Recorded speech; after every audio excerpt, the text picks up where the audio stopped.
আসসালামু আলাইকুম। আমার সামনে দেখতে পাচ্ছেন এক সোনালী সমুদ্রের দেশ, সরিষা ক্ষেত। সরিষা আসলে আমি যে স্কুলে চাকরি করি তার পাশেই এরকম সরিষা ক্ষেতটা। অনেক বড় ক্ষেত দেখতে পাচ্ছেন। এই অসাধারণ সরিষা ক্ষেত্রের আসছি সরিষার শুধু ভিডিও করার জন্য না, এটা আসলে এর কিছু উপকারিতা আছে, সেটা একটু বর্ণনা করবো। এইখানে দেখতে পাচ্ছেন মৌমাছি উঠতেছে,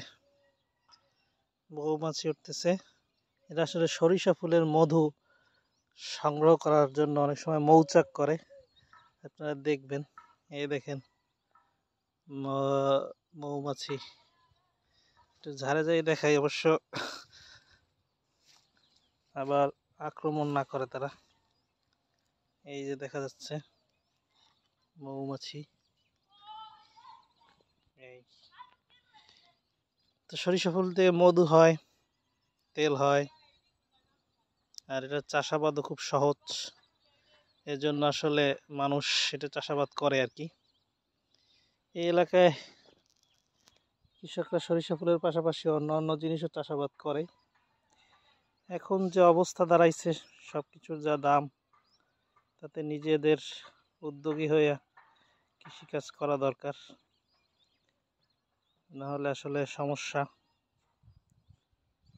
আর্থিক উন্নয়নের পাশাপাশি আসলে অনেক নিজের আর্থিক সচ্ছলতার পাশাপাশি পরিবেশেরও উপকার হয় এই সরিষা দ্বারা। সরিষার তেল হয়, এছাড়া সরিষা ক্ষেতে সরিষা চাষ করলে মাটির অনেক উপকারিতা আছে, আর এটা চাষাবাদ অনেক সহজ। এই দেখতে পাচ্ছেন, এই এছাড়া এইসব অন্যান্য সবজিও চাষাবাদ করছে।